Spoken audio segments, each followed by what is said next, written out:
Piles అంటే ఏంటంటేనండి, when the blood vessels of the lower anal canal rectum అంటే కింద మలద్వారం దగ్గర ఎప్పుడైతే నరాలు వాచిపోయి ఉంటాయో వాటిని ఏమంటారు, వాచిపోతే వాటిని పైల్స్ అంటాం. నార్మల్గా ఉంటే నార్మల్ ఆర్కిటెక్చర్ ఉంటుంది. ఎప్పుడైతే తేమ అవుతుందో గోడ మీద దాన్ని ఏమంటాం, తేమ వచ్చింది అంటాం, లీకేజ్ అయింది అంటాం. అలాగే వాచిపోయి ఉంటాయి. దీంట్లో ఏమవుతుందంటే stage 1, stage 2, stage 3, stage 4 4 day. First stage అంటే పైల్స్ మామూలు కన్నా నార్మల్ కన్నా వాచిపోయి ఉన్నాయి బ్లడ్ వెసల్స్. సెకండ్ స్టేజ్లో ఏమవుతుందంటే బాగా ఎక్కువ వాచిపోయి కొంచెం అలా బయటికి వస్తాయి, ఇలా మళ్ళీ లోపలికి వెళ్ళిపోతూ ఉంటాయి. దానంతటదే మనం మోషన్ అయిపోయాక పుష్ చేస్తూ ఉంటుంది మోషన్ కాబట్టి.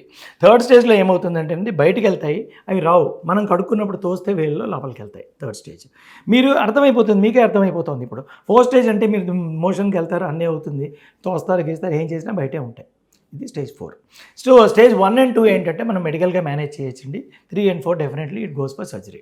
అయితే 1 and 2లో కూడా సర్జరీ ఎప్పుడు చేస్తామంటే అన్కంట్రోల్డ్ విత్ మెడిసిన్స్. మనం మందులు మాంత్రాలు అన్నీ ఇస్తాం, లైఫ్ స్టైల్ ఎక్స్ప్లెయిన్ చేస్తాం, దాంట్లో తగ్గిపోతే ఊరుకుంటాం. కానీ లేకపోతే అప్పుడు మనం చేస్తాం దీనికి. సో ఇది పైల్స్ తల్లికి స్టోరీ. పైల్స్ ఎందుకు ఫార్మ్ అవుతాయి అంటే వెయిన్స్ ఎంగోజ్డ్ అవుతాయి, వెయిన్స్లో వాల్వ్స్ ఉంటాయి. Most common cause of piles is constipation. Constipation అంటే మలబద్ధకం వచ్చిందంటే పైల్స్. Obesity, thyroid problems.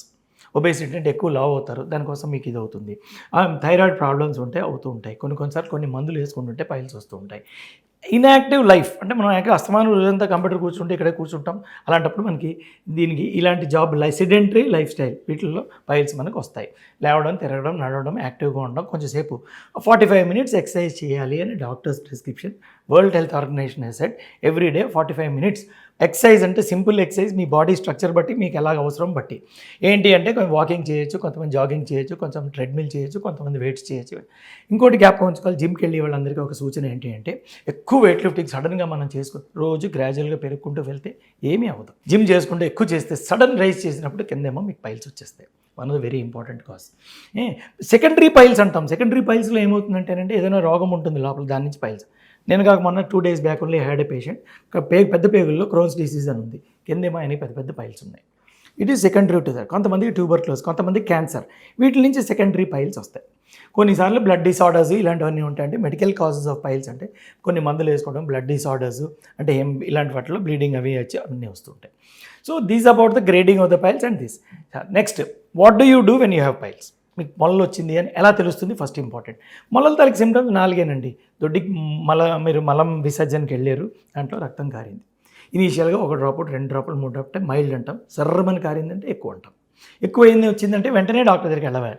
కొంచెం ఉందనుకోండి, కొంచెం ఆహారం అది కంట్రోల్ చేసుకోవడం, మనం జాగ్రత్త పడడం, ఎక్కువ మసాలా, కారం, కాఫీలు, టీలు ఇలాంటివన్నీ తగ్గించి లైఫ్ స్టైల్ కొంచెం చేంజ్ చేసుకుని కొంచెం ఆయింట్మెంట్ అక్కడ రాసుకుని బ్లీడింగ్ రాకుండా కొన్ని మందులు వేసుకుంటే తగ్గిపోతుంది. థర్డ్ ఏం చేస్తామంటే మేము కొన్ని మెడిసిన్స్ ఇస్తాం. ఎలాగంటే స్టూల్ సాఫ్ట్నర్స్, మోషన్ సాఫ్ట్గా గట్టిగా ఉన్న మోషన్ అయితే ఫ్రిక్షన్ అవుతుంది. నేను ఏమంటానంటే ఈ తలుపులోంచి మనం లోపలికి వచ్చాము, వెళ్ళేటప్పుడు 2 మనుషులు అడ్డు పెట్టాను, మీరు వెళ్ళినప్పుడు తోసుకుని వెళ్తారు. తోసుకున్నప్పుడు ఏమవుతుంది, మీకైనా దెబ్బ తగులుతుంది, ఆయనకైనా దెబ్బ తగులుతుంది. ఆయనకి దెబ్బ తగిలింటే పైల్స్ అంటాం, మనకు వచ్చిందంటే కొంచెం సర్దుకుంటాం. సో ఈ ప్రకారంగా ఆ తోవలోంచి వెళ్ళినప్పుడు పుష్ అయినప్పుడు effective diameter becomes smaller. So అందుకని తోసుకుని వెళ్ళినప్పుడు ఫ్రిక్షన్ వచ్చి మ్యూకస్ మెంబ్రేన్ కట్ అయ్యి దానికి వస్తుంది. పైల్స్ ఎప్పుడైతే డెవలప్ అయిందో అందులో బ్లడ్ వెసల్స్ ఎంగోర్జ్ అయ్యాయి కాబట్టి దాంట్లోంచి బ్లీడింగ్ ఆటోమేటిక్గా వస్తుంది. సో మనకి తెలిసేది ఎలాగంటేనే బ్లీడింగ్ డ్యూరింగ్ ద స్టూల్స్. కొన్నిసార్లు ఇచ్చింగ్ ఎక్కువ ఉంటుంది. కొంతమందికి కొంచెం అలా డిశ్చార్జ్, సార్ అండర్వేర్ తడిసిపోతుంది కొంచెం ఏంటో వస్తుంది డిశ్చార్జ్ అని. సో అది కూడా డిశ్చార్జ్ అంటే పైల్స్ అర్లీ స్టేజ్లో ఉంది, దాని నుంచి కొంచెం డిశ్చార్జ్ ఎక్కువ వస్తుంది. 3. Number 4, pain. పైల్స్లో పెయిన్ఫుల్ ఉండదండి, ఎందుకంటే ఆ నర్వ్ సప్లై అక్కడ ఉండదు ఎక్కువ. అందుకని పెయిన్ ఆఫ్ ది పైల్స్ ఉంది అంటే some complication has happened, like thrombosis of the piles, గడ్డ కట్టేసింది, బర్స్ట్ అయిపోయి. ఓకే, సెకండరీ ఇన్ఫెక్షన్ వచ్చింది, 4th degree పైల్స్ వచ్చింది. ఈ 4 పైల్స్ ఉండి పెయిన్ వచ్చి బ్లీడింగ్ వచ్చి పెయిన్ ఉందంటే మటుకు డెఫినెట్లీ ఇమీడియట్గా డాక్టర్ దగ్గరికి వెళ్ళవలసిందే. దీంట్లో మనం ఎక్కడ లేట్ చేయకూడదు. అయితే ఇది మెడికల్ మేనేజ్మెంట్లో ఏం చెప్తామంటే ఫుడ్ కొంచెం హై ఫైబర్ డైట్ తినండి, మసాలా తక్కువ చేయండి, ప్యాస్ట్రీస్ ఇలాగ బేకరీ ఐటమ్స్ తగ్గించేసేయండి. కొంచెం మోషన్ సాఫ్ట్గా రావడం కోసం మనం ఏం చేస్తామంటే సిరప్ అవి ఇస్తాం. కొంచెం లూబ్రికేషన్ అంటే కొంచెం ఆయింట్మెంట్ అక్కడ జెల్ అప్లై చేయడం కోసం ఇస్తాము. 4th, సిట్స్ బాత్ అంటాం. నీళ్ళల్లో వెచ్చనీళ్ళు వేసుకుని ఒక టబ్బులోను అందులో కొంచెం బిటాడిన్ లోషన్ వేసుకుని దాంట్లో కూర్చుంటాం. బాటమ్ ఆయింట్మెంట్ అది మందు అది లోపలికి వెళ్ళి కొంచెం నొప్పి తగ్గుతుంది. These are some of the conservative management, medical management for piles. ఎప్పుడైతే ఫస్ట్ డిగ్రీ, సెకండ్ డిగ్రీ కాక థర్డ్ డిగ్రీ, ఫోర్త్ డిగ్రీ అయిందో పేషెంట్కి, లేకపోతే ఫస్ట్ డిగ్రీ, సెకండ్ డిగ్రీ వాళ్ళకి మందులు ఇచ్చే కూడా తగ్గలేదు అంటే ఆ డిసీజ్ ఇంకా ప్రోగ్రెస్ అవుతుంది. This is the time when we go for a surgical intervention of the treatment. Intervention అంటే సమ్ ఓల్డ్ ట్రీట్మెంట్స్, కొంచెం సింపుల్ ట్రీట్మెంట్స్ ఉన్నాయి. లైఫ్ స్టైల్ మోడిఫికేషన్ అంటాం, ఫుడ్ జాగ్రత్తగా తీసుకోమంటాము, అండ్ అస్తమానం కూర్చోవద్దని చెప్తాం, లేచి తిరిగి నడవమని చెప్తాము. ఆ తర్వాత మనం ఏం చెప్తామంటే ఇదిగో స్టూల్ సాఫ్ట్నర్స్ ఇలాంటివన్నీ ఇస్తాం, ఏవి సిడ్స్ బాత్ అవన్నీ ఇస్తాం. వీటితో తగ్గలేదనుకోండి, then there are some office procedures అని ఉన్నాయి. ఆఫీస్ ప్రొసీజర్స్లో మోస్ట్ కామన్ ఏంటంటేనండి, పేషెంట్ వస్తారు, చెక్ చేసి ఉంటారు, నేను బ్లడ్ టెస్ట్లు, ప్రాక్టోస్కోపీ చేస్తాము. చేసిన తర్వాత ఏం చేస్తామంటే మనం దానికి ఇన్ఫ్రారెడ్ కోఆగులేషన్ అనే గన్ ఉంటుంది. ఆ గన్లోంచి పెడితే పైల్స్కి ఇన్ఫ్రారెడ్ కోఆగులేట్ కరెంట్ అక్కడ అవుతుంది, దాన్ని మాడిపోతుంది.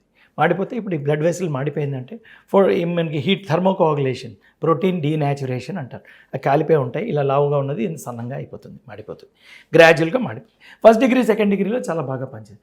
సమ్ డాక్టర్స్ డూ అడ్వైజ్ ఏంటంటే బ్యాండింగ్ అని రబ్బర్ బ్యాండ్ వేస్తారు. We're not in support of that, it's an old system. Cryotherapy అంటే చల్లగా ఉండే కూల్ చేస్తే ఆ చల్లదాని వల్ల గడ్డగట్టేసి పైల్స్ ఇంక మళ్ళీ పెరగవు అనుకుంటాం. I'm not much in support of all those things, ఎందుకంటే దాన్ని పెయిన్ ఎక్కువ ఉంటుంది మనకి. తర్వాత క్రయోథెరపీ పెడితే డిశ్చార్జ్ చాలా రోజులు, 3 వారాల దాకా డిశ్చార్జ్ వస్తుంది. So they are old. Infrared coagulation is a very acceptable procedure. Few అవర్స్లో మన ఇంటికి వెళ్ళిపోవచ్చు, 4 to 6 అవర్స్. నెక్స్ట్ ఏంటున్నాయంటే మోడర్న్ ట్రీట్మెంట్లో లేజర్ ట్రీట్మెంట్ ఉంది. లేజర్ పెట్టి దాన్ని కరెంట్ కోఆగులేట్ చేస్తే ఫర్ ఎ ఫ్యూ సెకండ్ ఇన్ని జూల్స్ అని దాన్ని కరెంట్ డెలివర్ చేస్తాము. చేస్తే పైల్స్ అంతా కోఆగులేట్ అయిపోయి మాడిపోతుంది. ఇది లేజరు. థర్డ్ డిగ్రీ, ఫోర్త్ డిగ్రీలో మామూలుగా లేజర్ అప్లై చేయము. తర్వాత హార్మోనిక్ అని చెప్పి ఉంటుంది ఒకటి. ఇంకోటి ఏంటంటే స్టేప్లర్ హెమరాయిడెక్టమీ అంటాం, అదొకటి పెడతాము. These are commonly. స్క్లెరోథెరపీ అనే ఒక ఇంజెక్షన్ ఇస్తూ ఉంటారు, మిగిలిన వాటికి ఇస్తూ ఉంటాం. లాస్ట్ ఏంటంటే ఫోర్త్ డిగ్రీ ఉండి బయటకు ఉంది అంటే హెమరాయిడల్ ఆర్టరీ లైగేషన్, హెల్రార్ అంటారు, HALRAR, హెల్రార్ అంటారు. మిల్గన్ మార్గన్ ప్రొసీజర్ అంటారు, కోసి తీస్తారు. కోసి ఈ మధ్యన ఎక్కువ మంది చేయించుకోవటం లేదు, except in very few cases. అయితే దీనికి కన్వెన్షనల్ ఆపరేషన్ ట్రీట్మెంట్కి, నాన్ ఆపరేటివ్ ట్రీట్మెంట్కి ఏంటంటేనండి, you have to stay operative ట్రీట్మెంట్లో 6 to 12 అవర్స్లో నేను డిశ్చార్జ్ చేసేస్తాను పేషెంట్ని. ఆపరేషన్ అయ్యాక 6 to 12 hours you are back, and 4 days 5 daysలో you back to duty. Second, third, the pain and the suffering is very less, minimal. ఉంటే డ్యూటీకి వెళ్ళలేరు కదా, so it is almost negligible. అయితే ఇలాంటి అడ్వాంటేజెస్ ఉన్నాయి కాబట్టి పేషెంట్కి back to duty most important. Nowadays ఈ ఫాస్ట్ జమానాలో అందరం తొందరగా పనికి వెళ్ళిపోవాలి, తొందరగా ఇంటికి వెళ్ళిపోవాలి. ఇంటికి పంపిస్తాం, పనికి పంపిస్తాం. అయితే కొన్ని మందులు వేసుకోమని చెప్తాం, కొంచెం ఆయింట్మెంట్ అప్లై చేయం. ఆపరేటివ్ ప్రొసీజర్స్ అయితే 1 week అది పడుతుంది, 2-3 weeks దాకా టైం పడుతుంది, 1 month దాకా healing process. Now modern treatment, Hyderabad is the medical capital. It is becoming number 2 medical capital of the country. Hyderabad is very fast growing, laser centres చాలా వచ్చాయి.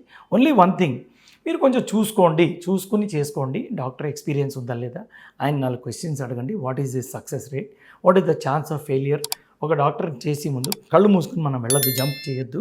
4 questions అడిగితే you can understand what he's talking and what he knows and what he does not know. Be in the hands of a good doctor, then your treatment is excellent.